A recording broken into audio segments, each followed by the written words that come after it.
৬৬ করেন।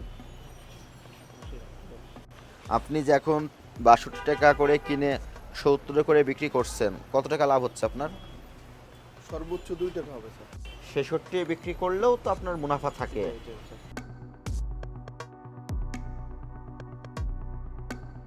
আপনি যে এখন ৬২ টাকা করে কিনে ৭০ করে বিক্রি করছেন, কত টাকা লাভ হচ্ছে আপনার?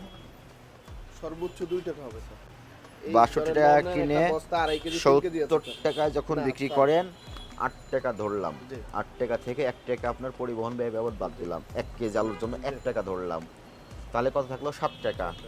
আপনি যদি ৪ টাকা লাভ করেন, আপনার কোনো ক্ষতি হবে খুব না, বেশি? না, ক্ষতি হবে না।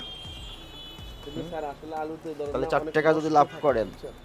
৬২ আছে এটা ৬৬। তাহলে আপনার এত বেশি মুনাফা কেন করতে হবে? যখন আপনি শুরু করবেন এগুলা, আপনাকে দেখে তো আরেকজন ব্যবসায়ী এই নেগেটিভ কাজে অনুপ্রাণিত হবে, উনিও শুরু করবে। আপনাদের ভিতরে তো দেখা যাচ্ছে মুনাফা করার প্রতিযোগিতা আছে।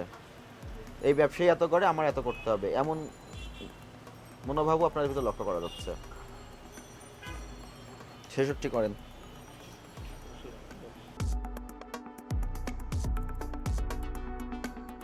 খুবই সহজ যেটা মেসেজ, সেটা হচ্ছে আলু জনসাধারণের ক্রয় ক্ষমতার ভিতর রাখার জন্য যা যা করণীয় এবং যৌক্তিক পর্যায়ে বিক্রয়ের জন্য যা যা করণীয়, একজন আলু ব্যবসায়ী হিসেবে আপনাদের সেই পদক্ষেপগুলো গ্রহণ করতে হবে। সেই পদক্ষেপ গ্রহণ ও বাস্তবায়নে যদি কোনো প্রবলেম হয়, সেক্ষেত্রে আমরা আপনাদেরকে সহায়তা করব। আজকে খুচরা পর্যায়ে আপনাদেরকে কেন দেখতে এসেছি আমরা? আমরা আড়ত, পাইকারি, কোল্ড স্টোরেজ প্রত্যেকটা জায়গায় মনিটরিং করতেছি। তারা আপনাদের উপর দোষারোপ দিচ্ছে যে আপনারা বেশি মুনাফা করছেন।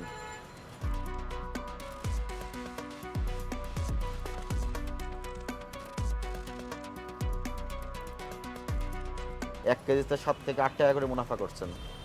এতে মূল্য আরও বেশি বৃদ্ধি পাচ্ছে। এখানে আপনাদেরও করণীয় আছে, ঠিক আছে? আপনাদের যে বিষয়গুলো করণীয় আছে, আপনাদের দায়িত্বগুলো আছে, সেগুলো বাস্তবায়ন করতে হবে, পালন করতে হবে।